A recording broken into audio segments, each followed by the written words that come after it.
Sommet mondial du voyage est massif. Tourisme et tech. Sommet mondial du voyage est massif. Tourisme et tech. Sommet mondial du voyage est massif. Tourisme et tech. Sommet mondial du voyage est massif. Tourisme et tech.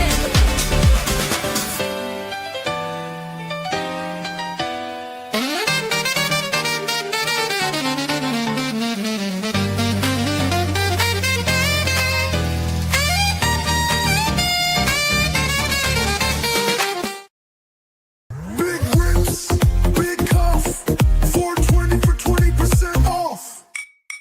Bonfathers got the stash, 420 for 20% off, make it last. Hand blown glass, hits so clean. SpecialKglass.net, live the dream.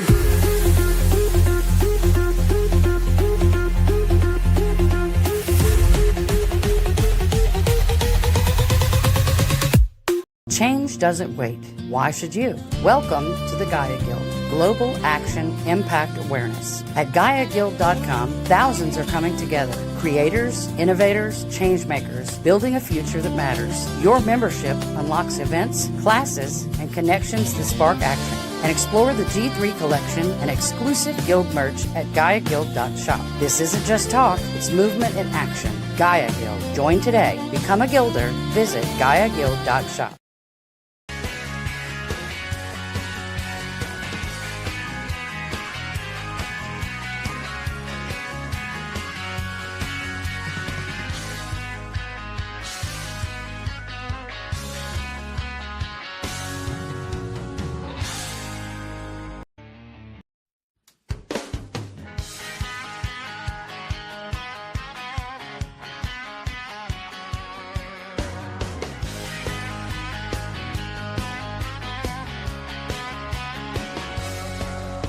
My granddaddy worked this soil with pride, but now they're telling me what I can't grow inside. Inside these fields have fed our family for years.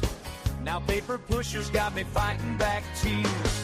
I'm standing here on my own front land with generations of work in these calloused hands. They say it ain't right, they say it ain't clean, but nature gave us everything we need.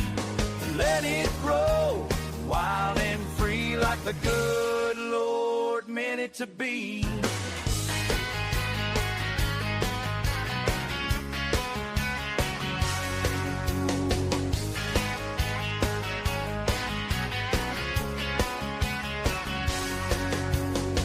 Called up my neighbors on the South County line, said meet me at the church, it's about time. Every farmer with a story to tell came together like the ringing of a bell. We all got roots in the sacred ground. Won't let them suits push us around. Ain't asking much, just let us be, to work this land like our families. Let it grow wild and free like the good Lord meant it to be. They can right their lawns, they can make their rules. Time for harvesting our shrub. We got 3 wires out on my bitch fiber fence. This is our right, this is our land.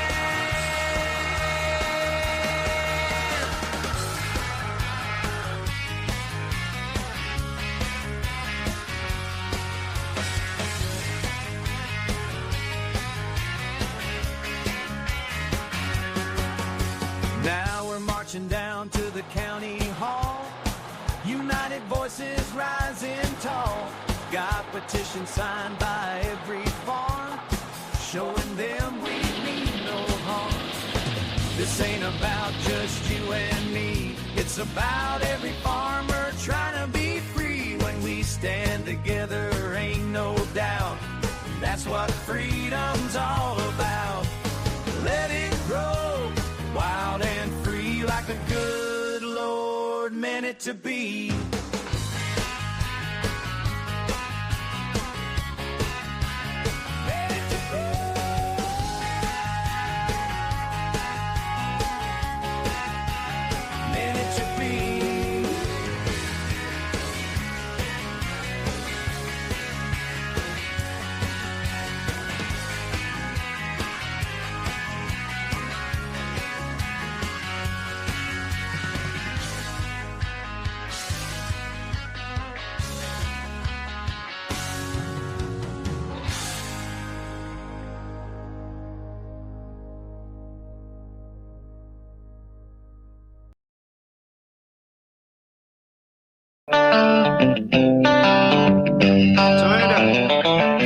time for Sweet Home CannaBama, a show that'll answer all your questions, provide accurate information, and dispel the myths of cannabis. And have your specific questions answered by emailing Jennifer@CannaBama.com or text or call 343-0106. And now, for all things cannabis in Alabama, here's your host, Jennifer Boozer. Welcome to the show, everybody. I'm your host, Jennifer Boozer Stewart, and we are broadcasting live right now on FM Talk 106.5 across the Gulf Coast of Florida, Alabama, and Mississippi, in case y'all didn't know we had such a reach.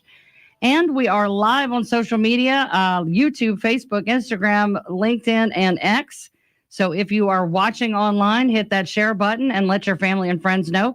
We are talking about a lot of important things, federal legislation being one of them. You can find us at CannaBama.com, and on social media, just look up Jennifer Boozer Stewart and Sweet Home CannaBama, and you can find us, follow us, and stay up to date with all of the latest information. You can also follow the Alabama Cannabis Coalition, the Mullins, Levins, and Stewart lobby firm. There's lots of sites, the Alabama Hemp Growers Facebook page, the Alabama Hemp and Vape Association page. Lots of ways you can stay up to date with these organizations who are all out here fighting for your rights here in Alabama as well as nationwide. And I want to start by making an announcement that Rand Paul is going to be speaking at a telehall, basically an online town hall meeting event tomorrow. The hemp industry is under attack, and we need to fight back. Join Senator Rand Paul and the Hemp Industry Farmers of America this Tuesday, October 28th at 4:30 Eastern. So that would be 3:30 for us, for a critical national call to action. Senator Rand Paul is among the congressional leaders defending America's farmers and protecting pro-hemp laws. This is our chance to rally together and protect American farmers, small businesses, and consumers.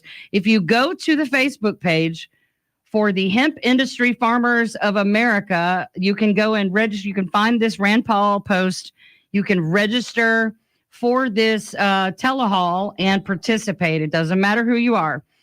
We need everybody, especially if you're in the industry in any way, but certainly consumers and people who are trying to help us win this battle. So that is the Hemp Industry Farmers of America, and that would be with Senator Rand Paul. He has definitely been a champion for the hemp industry in Kentucky as well as nationwide. Couple of announcements. I know a lot of you have heard me talk about my history of addiction to prescription pain pills. And I am happy to report that as of Friday, which is October 31st, I am 11 years clean. And nobody could take that from me. I'm very proud, whether or not anybody listening cares. I am very proud. I know my son sitting next to me is very proud and thankful. And so I have now been clean longer than I used the pills.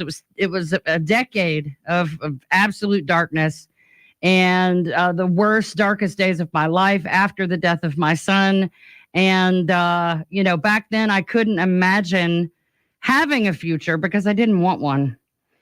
And I certainly could not have imagined all the places I've been and things I've seen and done in the last 11 years. And God is good. To him goes all the glory. He delivered me from that dark, dark place and has propped me up ever since and blessed me to be able to go out and tell my testimony.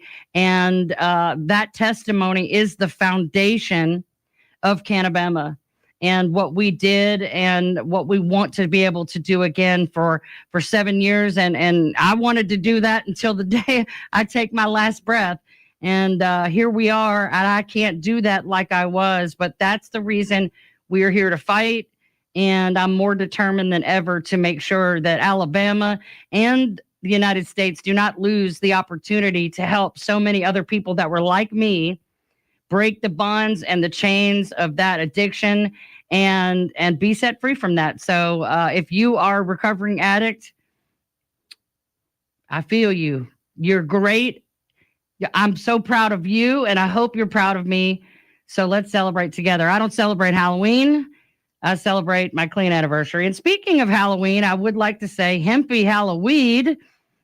and remind you that no one is giving weed gummies to your kids when they trick or treat. So stop it.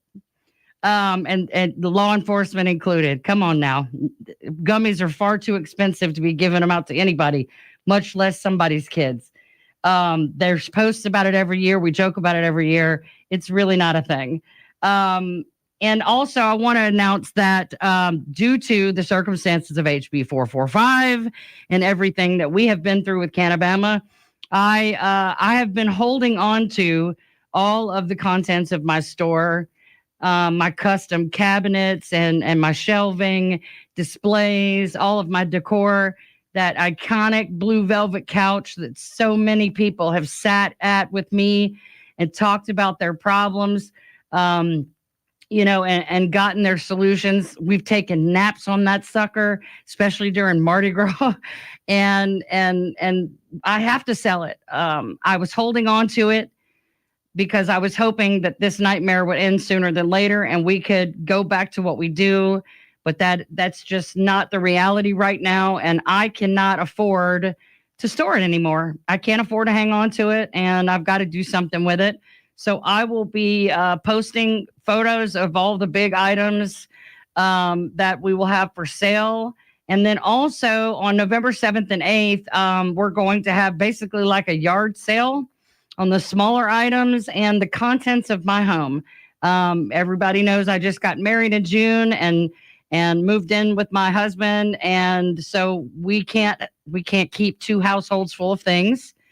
And so again, all of my things, my personal things, couches, beds, you name it, kitchen stuff. I mean, it's all stuff that was accumulated just in the last couple of years when I became single. So I am going to be selling all of my contents of my home and the contents of more than one store, because some of you may recall I had 4 stores at one point. So be looking for that. Obviously, it's going to be greatly discounted. I've got some great stuff. I've got stuff that's hardly ever been even used. So be looking for that on my personal Facebook page.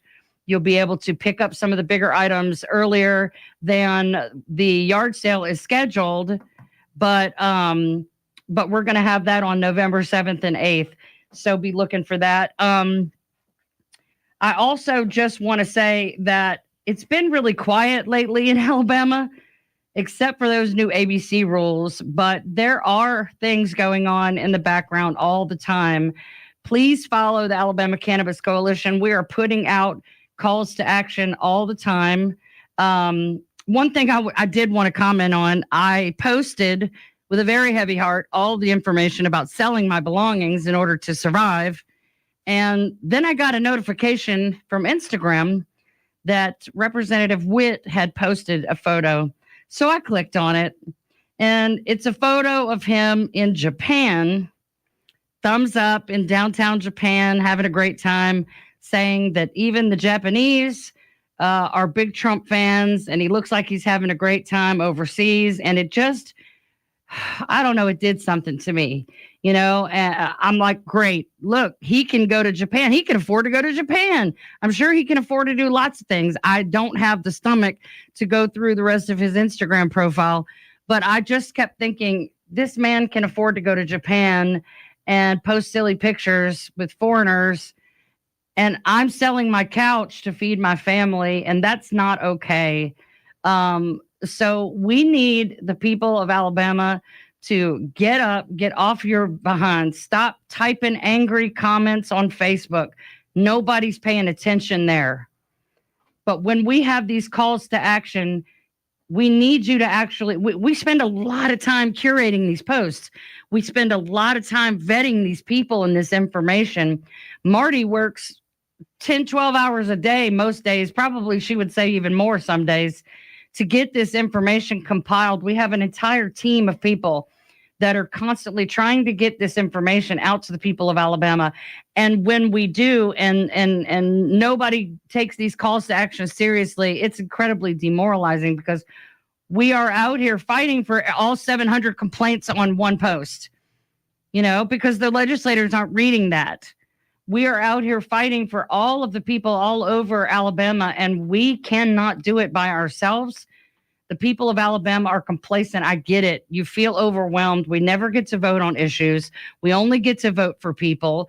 But guess what? It's an election year coming up. And we have the right to go to those polls and take those people's jobs and put in people who are pro-hemp and cannabis, who will actually listen to their constituents and do something about this. So we need you to now get off your duff and do something. And when we start this legislative session, we're going to need you a lot.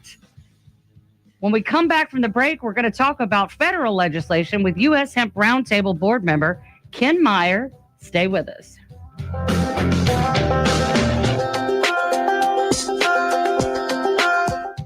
The Humble Hemp Shack has been your home for safely sourced hemp products since 2019. Now we are asking for your help. Alabama House Bill 445 was recently signed into law and will significantly impact Alabamians' right to safe, quality hemp products. This bill takes money from the hands of farmers and small business owners and puts it right back into the hands of dealers. You can help by supporting local hemp businesses and by donating to the legal fund found on thehumblehempshack.com, paid for by the Humble Hemp Shack, LLC. Every moment counts if you're at risk or living with lung cancer. And anyone with lungs can get lung cancer. It causes more cancer deaths than breast, colon, and prostate combined. It can feel like a race against time.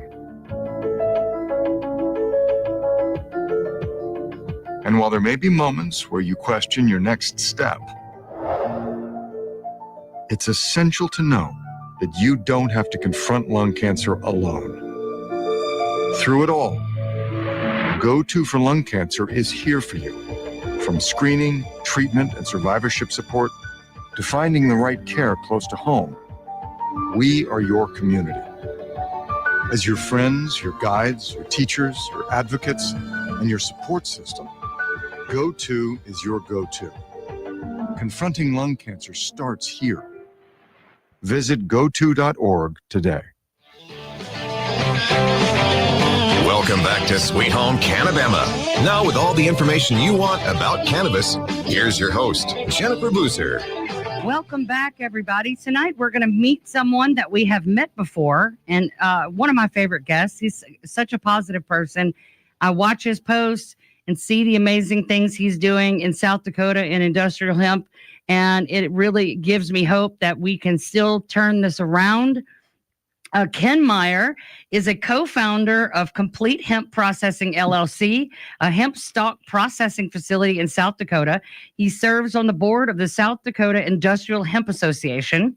He is a co-chair for the U.S. Hemp Roundtable Farmer Advisory Council. Welcome back to the show, Ken. Thanks. Glad to be here. Thanks for having me back. Absolutely. You know, I thought we need to know what is going on federally, and I keep seeing these calls to action from the Hemp Roundtable, and I thought, who do I need to call? And your name was the first one that popped into my mind. I'm so glad to see that you're doing more advocacy on the federal level, because I know who you are, and I know your heart, and I know your work, and you are one of the most perfect people I can think of to represent the interests of us as a whole across the country. So thank you so much for the service that you provide outside of what you do to make a living. Well, it's really exciting what's happening in hemp, as you mentioned, in South Dakota and across the country. Farmers are really looking to have another row crop along with corn and soybeans, right, that they can put in the rotation, especially with the situation with soybeans right now. We need that other row crop, and we also need it for healthier soil. And there are lots of people growing hemp for cannabinoids. There are still more hemp cannabinoid farmers than there are hemp farmers for grain and fiber. Right. Also a very important sector, as we know. And a lot of that interest is represented really well by Brian Furnish, who is the co-chair on the U.S. Hemp Roundtable Farmer Advisory Council from Kentucky. Yes, Kentucky's got some serious hitters. for the hemp industry. I mean, there's some people coming out of that are in Kentucky that are doing this work. I know Martin Smith. I know Michael Adair. I know lots of people that we've had on the show that are out of Kentucky. And like I was just talking about before, Senator Rand Paul, a lot of people in Kentucky that are fighting on a national level for the hemp industry. And so that is really great that they are represented well on that council. Tell us, let's get into this. What is going on right now in Washington, D.C. with hemp? Because it seems like something different comes out every other day, at least once a week, a new piece of legislation. Some want to ban THC content at all. Some people like Rand Paul want to raise the THC to 1%. So what is happening right now in Washington, D.C.? Well, to start out with, we wish that all of these policy discussions around hemp were really part of the Farm Bill legislation and not coming up in other bills. Mm-hmm. So what happened on the House side is it came up in appropriations and language got put in that on the House version, we would be faced with no quantifiable amount of THC in a hemp product, which we know can't happen. And it's also, that language is a threat to hemp farmers because the hemp plant has THC. Right. And we can't get away from it. Right. It was recognized in the first Farm Bill with the 0.3%. We would like the 1%, like Senator Rand Paul is pushing, but we know it's quantifiable. Right. On the Senate side, thanks to Senator Rand Paul, that type of language did not make the appropriations bill on the Senate side. But why are we talking in appropriation bills about farm policy? Right. And why are we not just letting the farmers farm and having other legislative vehicles for determining what the regulation should be on the final form product? That's what we need to get to. Right, because it's not definitely not an appropriations issue. You know, you're right. It needs to be included in the Farm Bill, not a spending bill. I've seen them try to shove language into all sorts of vehicles as far as legislation goes, and none of them are the Farm Bill. I didn't even plan on asking you this, but why haven't we passed a farm bill since 2018? You know, it expired a long time ago. And they haven't been able to pass a new farm bill. So we just stick with the 18 farm bill rules. But what is the issue? Do you know? The main issue is just the dysfunction in Washington to be able to compromise and to pass policy. You have basically a pretty even split. And so they're not able to move policy. This is particularly the case because of the Senate rules, which you need 60 votes to pass most things. Mm-hmm. So that's part of why we don't have a farm bill. Okay. Well, I know that a lot of people like to focus on the fact that the SNAP benefits, which it's a terrible time to even have to mention the SNAP benefits because so many people just got letters saying that they will not be receiving those. And that is a huge topic of conversation right now. But a lot of the farm bill includes those benefits, and a lot of the money that is allocated in that farm bill is about food insecurity. So, you know, I don't know. I mean, this is with the government shut down. What does that mean also? I mean, can anything even happen while the government is shut down? I'm assuming no. Well, the policy discussions keep going. Right. As far as that goes, and the work to be ready to move forward with whatever language the particular side wants once they're up and going. Right. Particularly on the House side, right? Right. The House is not in session, but the Senate is. Okay. So basically, we just keep going and hacking away at it so that when the government shutdown finally is over and they go back to the chambers to debate and vote, we're ready. And we have already tackled these issues and hopefully gotten the support we need. Is that correct? Yes, that's right. It's really important to work during this time to actually take advantage of the slowdown in what looked like a train wreck for us on hemp language that was at first Right. what we all need. Right. Okay. Well, and I'm so grateful again for you to help me kind of break this down. If I sound like a 5-year-old trying to ask dumb questions, it's because they don't help you understand this stuff. And, like I've said many times, I was a shop owner. I am not a farmer. I am definitely not a politician or a lobbyist. And so having to learn these things as a means of survival is hard. It's hard for the average person. So I appreciate your input on this. Let's talk a little bit about grain and fiber and CBD versus intoxicating cannabinoids for a minute. Like you said before, the majority of the hemp still, or a larger percentage of the hemp farms in the United States are farming for consumable products. And you see states like Alabama and Kentucky and Texas and all these southeastern states for sure that are banning the intoxicating hemp products and basically making it nearly impossible to even sell CBD. But there's also the grain and the fiber and the herd and the fines and all those other things, the industrial applications. What do you see? I mean, is there any way we can kind of see what's coming down the pike on that? Like you said, all hemp has some THC in it, and having no quantifiable THC being the law would mean you can't even grow this for hempcrete and making blue jeans, right? It's definitely going to have a big chilling effect the way the language is. What I think it does is a disservice to educating policymakers, the public, about THC, and that THC is not a dirty word. Right. THC happens to be a healthy part of the hemp plant, and it's about limits, not about pushing it out. Right. Limits instead of elimination. That's right.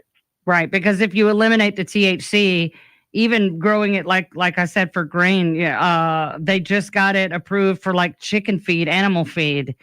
That wouldn't be allowed because you can't grow the plant long enough to get the product you're trying to make if the plant matures to the point where THC starts to become available. So there would be no point in growing it at all, right? It would be challenging. So there's language that says no quantifiable amount of THC, and it also removes kind of responsibility, accountability of the people we vote for, because it would push off to an administrative body to figure out what does quantifiable mean. Right. And of course, I want them to vote on and establish that basic rule, the percentage of THC, and then we can deal with the agencies and the rulemaking on other issues. Right. I think one of the ways that I have seen, especially in Alabama, but in other states as well, the way they kind of get away with this is they make a super vague law, and they don't define terms. Probably, I mean, it seems to me most of the time they can't define them. It's a term. Sometimes it's a term that's just made up. And they create these incredibly vague bills that don't leave any certainty for the people on the ground who are already invested in this, already doing this.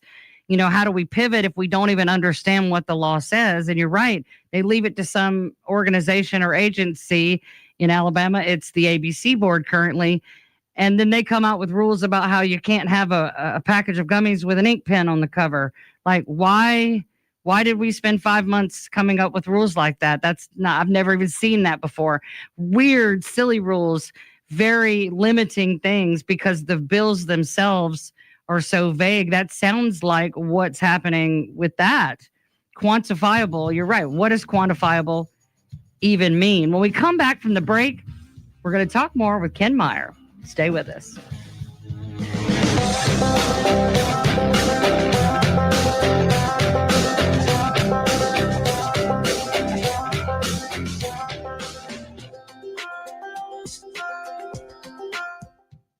FM FM Talk 1065, the Gulf Coast Weather Authority, and Dr. Bill Williams. The Gulf Coast can expect mostly cloudy skies tonight. Low temperatures will be in the upper 50s at daybreak. For Tuesday, becoming sunny with the highs in the mid-70s. And the outlook for Wednesday, morning showers, then sunny and cooler with afternoon temperatures in the upper 60s. This is meteorologist Dr. Bill Williams for FM Talk 1065.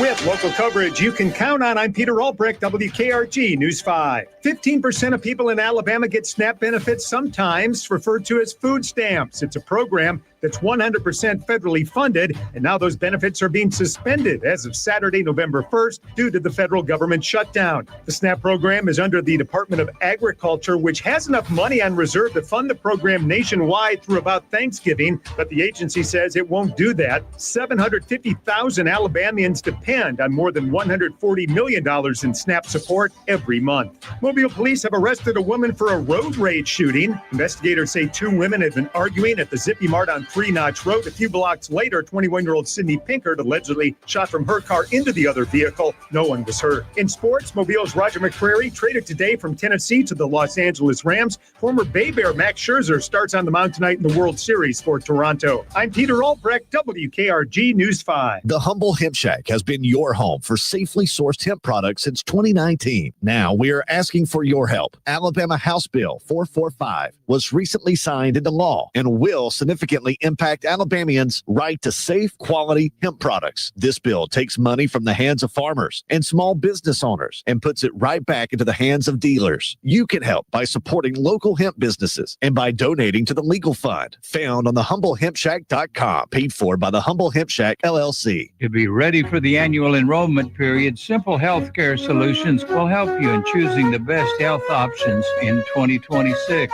Meet their featured artist, Danielle Jones, to assist you with canvas and colors. Limited seating and materials prep require an RSVP, and you must be Medicare eligible or soon to be to attend in the C&I building, 3280 Dolphin Street. To register, call 251-644-7627. Welcome back to Sweet Home CannaBama. Now with all the information you want about cannabis, here's your host, Jennifer Boozer. Welcome back. You're listening to Sweet Home CannaBama right here on FM Talk 1065 and live streamed across social media every Monday night at 7 o'clock for over 6 years. Tonight we're talking with Ken Meyer, and he is on the Farmer Advisory Council for the U.S. Hemp Roundtable. Ken, before the break, you said something about teaching the public and policymakers that THC is not a dirty word, and it's all about levels. I want to talk a little bit about the difference it would make for farmers to change the allowable 0.3% by dry weight to 1%. Why do you think that that's so important? I know why I think it's important, but tell us why raising it to just 1%, again, a negligible amount as far as intoxication or anything like that, not going to happen. But why that distinction? Because I imagine there's some crop burning been happening. I know some people that it's happened to.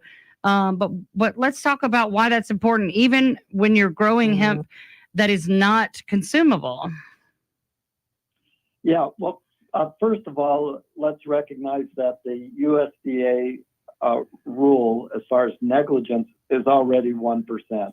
Okay. So farmers can already have crops that go up to 1% in states that have adopted that USDA final rule. Really? But what it means is they have to do a lot of paperwork, remediation, second test, a lot of jumping hoops. Right. In that area between 0.3 and 1%. Okay. And so why are we putting farmers through all of that? Right. 1% would just be nice and clean. And the reason 1% helps grain, fiber farmers, CBD farmers, is because that THC does tend to spike in a plant as it matures at the end. Mm-hmm. And sometimes, while most of it is controlled by genetics, some is also a factor of how much the plant's stressed and things that the farmer can't control. Right. Sun, rain, but all that stuff, especially if it's outdoor grows. And then farmers need to be able to choose from as many genetics as possible to get the best yields for their crops. Right. So there are varieties occasionally that push hard on that 0.3 THC, but stay well below the 1%. Mm-hmm. That, for example, may mean you get double the crop. Well, if you're the farmer and you can get double the crop, right, with just a little bit more tolerance for THC, that is important to make it financially work for everybody in the supply chain from seed to shelf with your hempcrete house.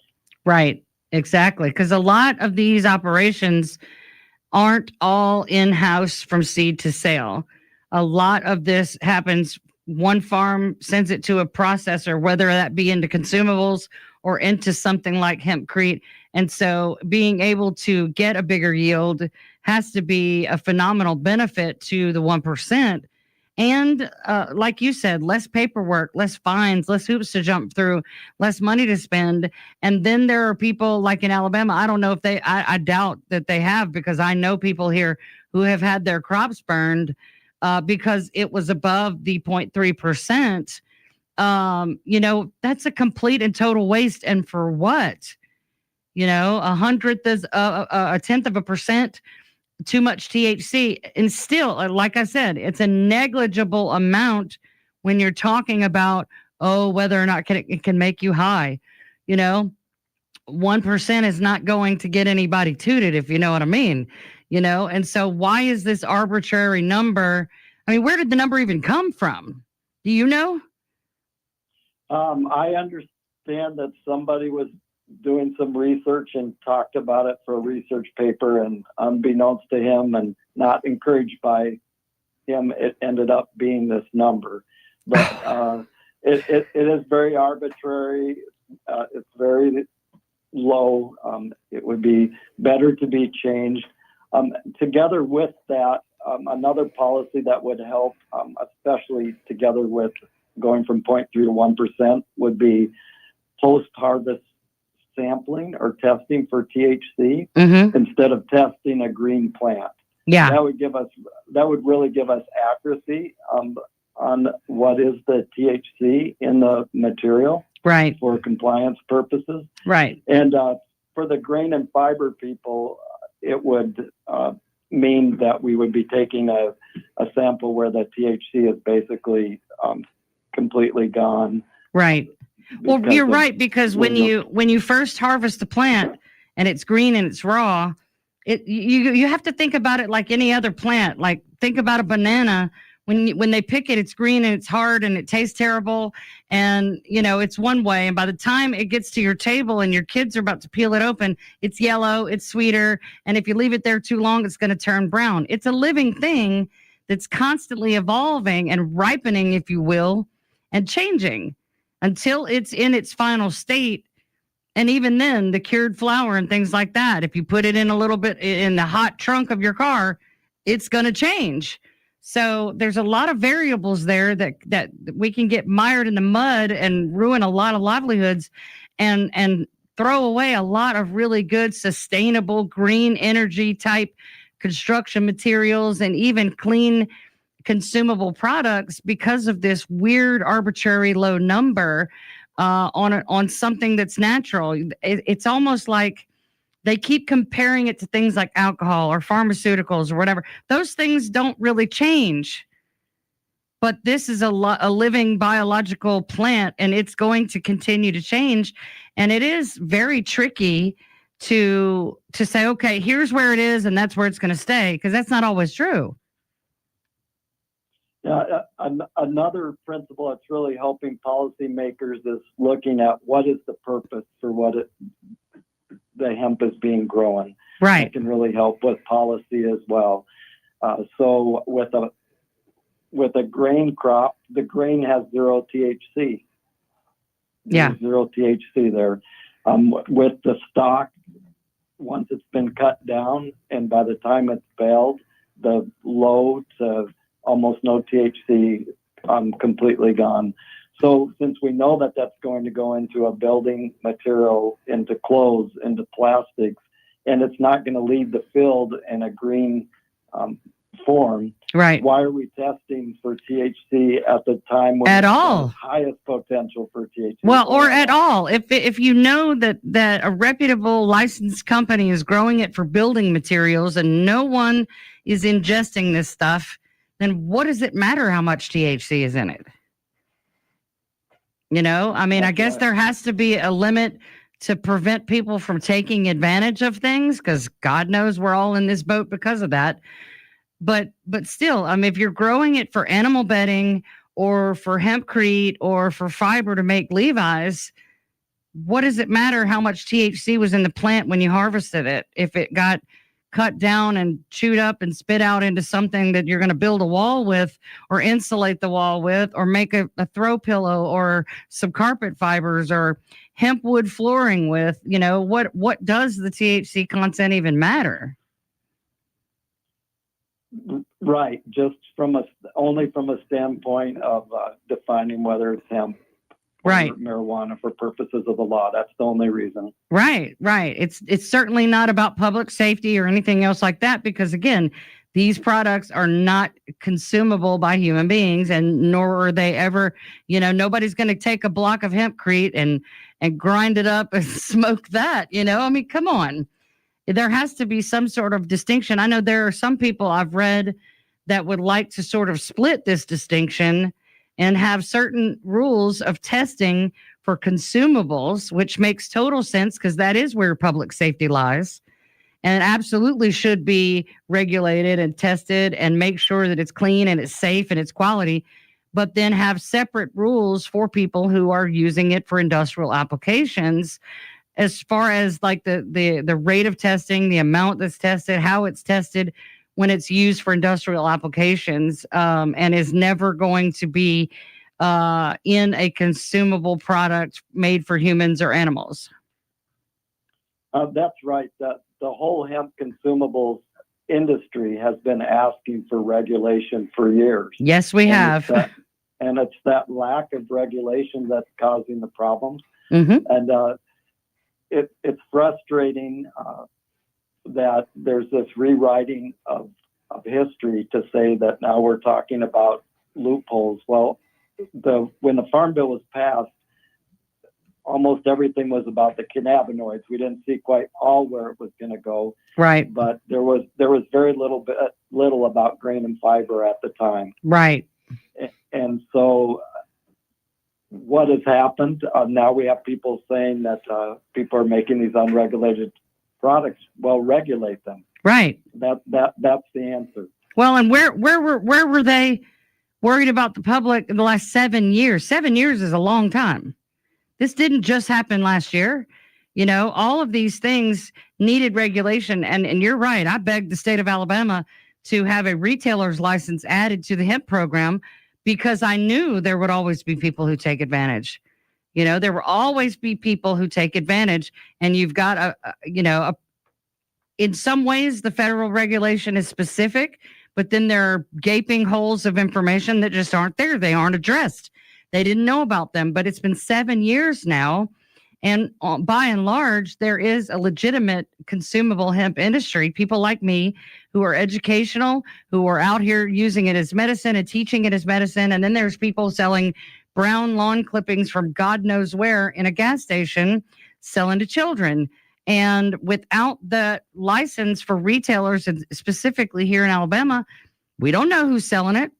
They don't know who to go after. But nobody would listen to that 5, 6, 7 years ago when all this began. And there was a handful of us, and we were saying, hey, wait a minute, how do we know who is selling it and who is not? And they chose, all these years, they chose to ignore it. And now they've destroyed our livelihoods for a couple of bad guys. And those bad guys are all still in business. The ones of us who were, you know, trying to do this the right way are not. And so you're right. Where were all of these regulations we have been begging for years? And you don't even have to listen to me. I mean, I got 6 years worth of radio shows you can go back and check, but you don't even have to listen to me. Listen to everybody else around me, everybody around this country. we have been begging because we saw this coming.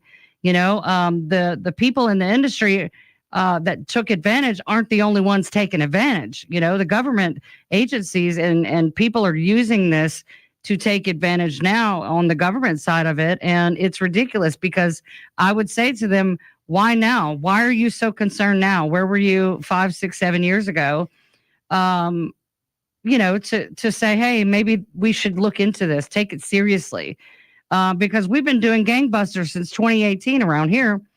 Tell us real quick before we move on to another topic, where can people go to get involved and to help support this effort in Washington, D.C.? Real quick before the break. Yeah, go to hempsupporter.com and click on the Get Involved button at the top. All right, hempsupporter.com. We'll be right back in just a minute with Ken Meyer. Stay with us.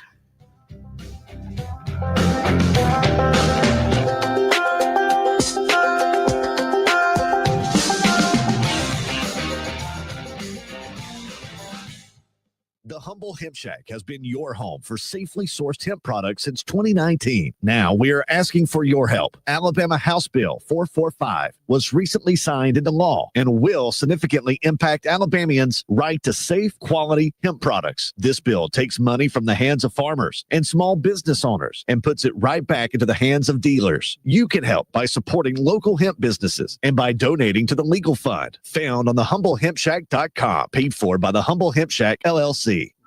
I was in the hospital with my son for 18 months. When he got injured, I wasn't prepared, but I knew I had to be strong. When I was told about John's injury, I was in complete shock. I just remember rushing into his room and giving him a big hug and letting him know I was there. These veterans and families are just a few of the heroes we serve at Homes for Our Troops. For thousands of severely injured veterans, everyday life is filled with barriers. It was really the little things throughout the house. Counters that you can't roll up to. How to drag my wheelchair down steps. I want to help, but he is so determined. At Homes for Our Troops, we build specially adapted custom homes with features like wheelchair access, roll-in showers, and automatic door openers that allow them to function independently and focus on their recovery and family. This house is freedom.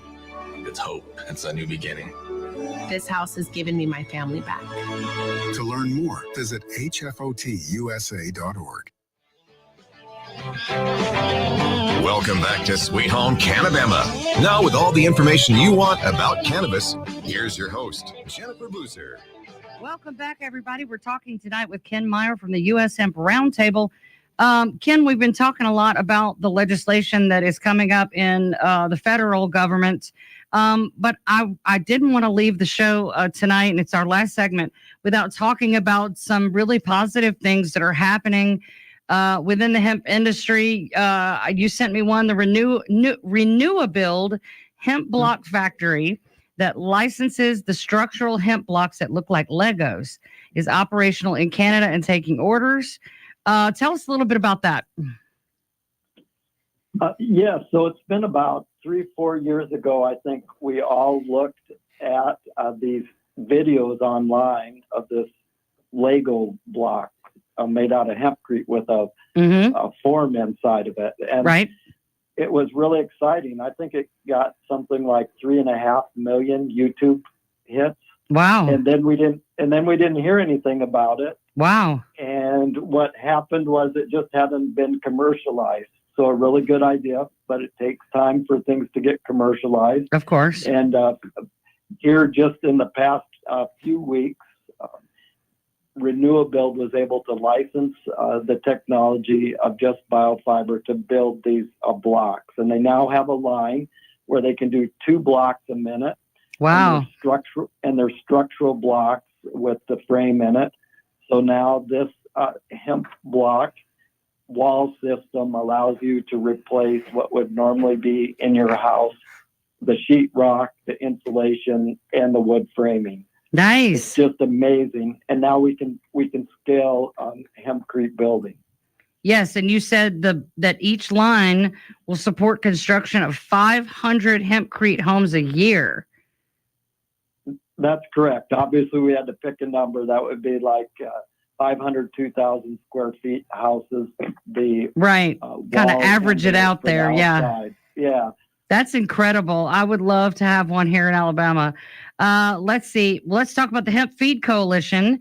They got approval of hemp as an animal feed for laying hens. Yeah, that has been so important. The Hemp Feed Coalition does great work, led by a great team of people.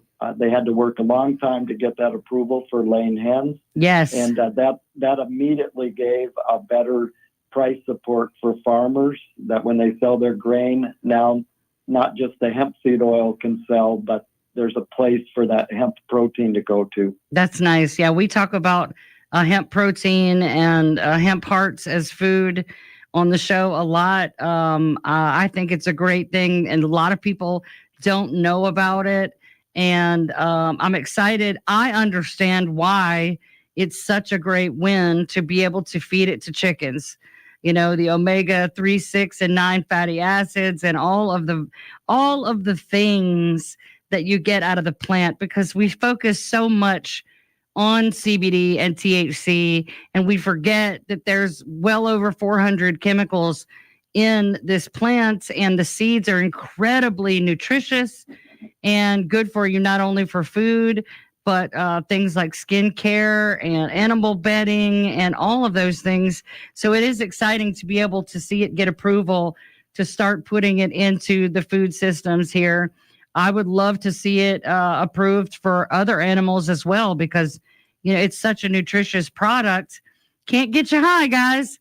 No cannabinoid content in the seeds, but it's an incredibly potent nutritional supplement and a source of protein. So that's really exciting. Let's see. You talked earlier about the need for another row crop to put in rotation, and that hemp is such a great one for that. I know we've talked on the show before about the soil remediation and things, how when you grow hemp in the soil, it actually cleans it, makes it better than it was before. So, and you mentioned something about soybeans earlier. I don't know anything about farming, so tell us a little bit about that. Yeah, so it's been in the news lately. It's a big deal in all of corn and soybean country that China's not buying soybeans right now. And Argentina is providing China with soybeans, and this is part of the political back and forth that's going on, and farmers are caught in the crosshairs. And so what that means for South Dakota is that right now there's no home for 30% of the soybeans that are being harvested right now. Yeah. And of course, so they'll just be stored with the hope of having a market at some point. Yeah.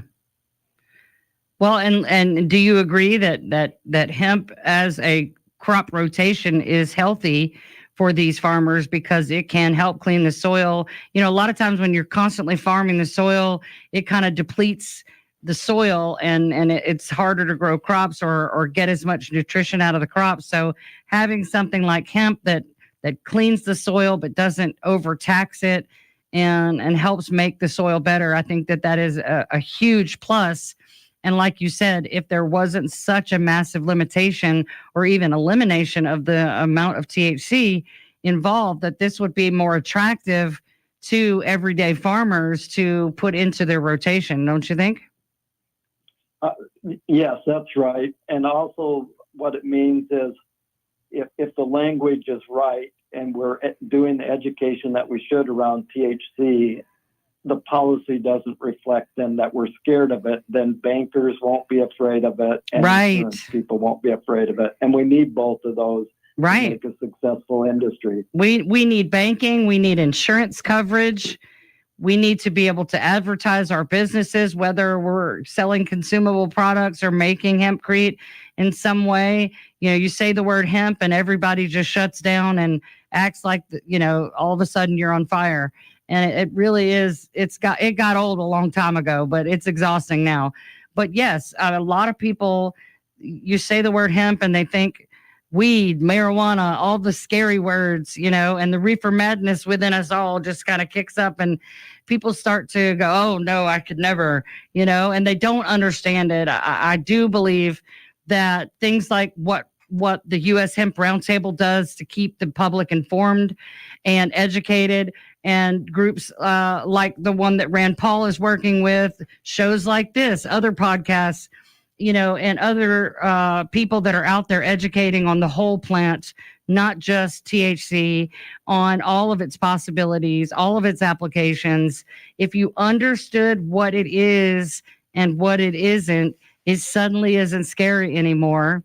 And that fear, I believe, it's high time, pardon the pun, it's high time that people stop being afraid to talk about the cannabis sativa L plant, whether you call it hemp or cannabis or whatever the slang you use, it's still just a plant and it's harmless. But as far as what we're talking about tonight, the use of hemp products as consumables, as well as for food, animal bedding, fiber, crete, even biodiesel, plastics, anything made from cotton, wood, or petroleum can be made from hemp. It's fully sustainable, and you can get a couple of crops a year, depending on where you're at. And if you're indoors, several, as opposed to things like trees and fossil fuels and all the other things that we currently rely on.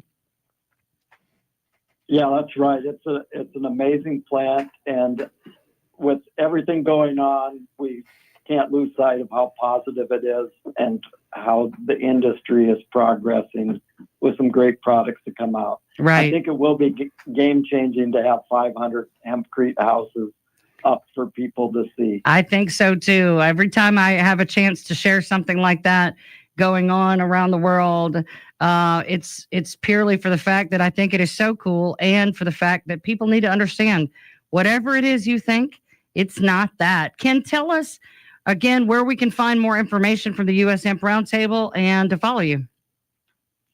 Yes, go to hempsupporter.com and click on Get Involved.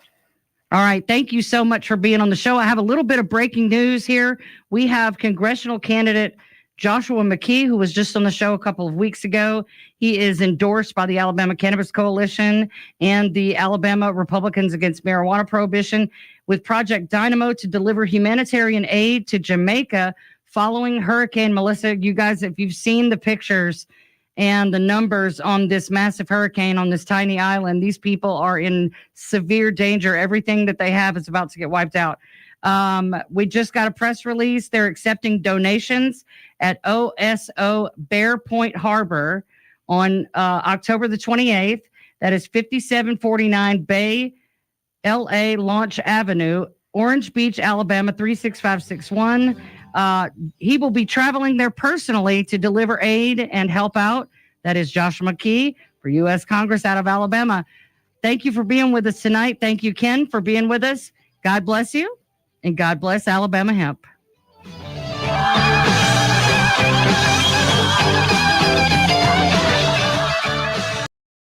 Big rips, big cuff, 420 for 20% off.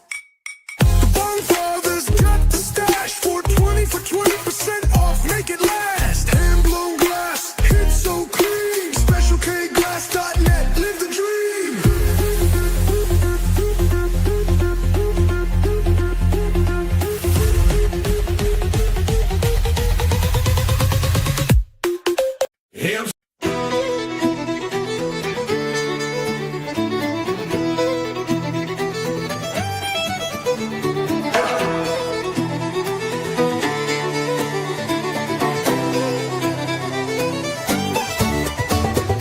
Global action, voicing strong, impact building all day long. Awareness shining, truth revealed. Step inside the Gaia Guild. Membership, products, services merge. Join the movement, feel the surge. Together we rise, together we build. Become a guilder at GaiaGuild.com. Change doesn't wait. Why should you? Welcome to the Gaia Guild. Global Action Impact Awareness. At GaiaGuild.com, thousands are coming together. Creators, innovators, changemakers, building a future that matters. Your membership unlocks events, classes, and connections that spark action. And explore the G3 collection and exclusive guild merch at GaiaGuild.shop. This isn't just talk, it's movement in action. Gaia Guild. Join today. Become a guilder. Visit GaiaGuild.shop.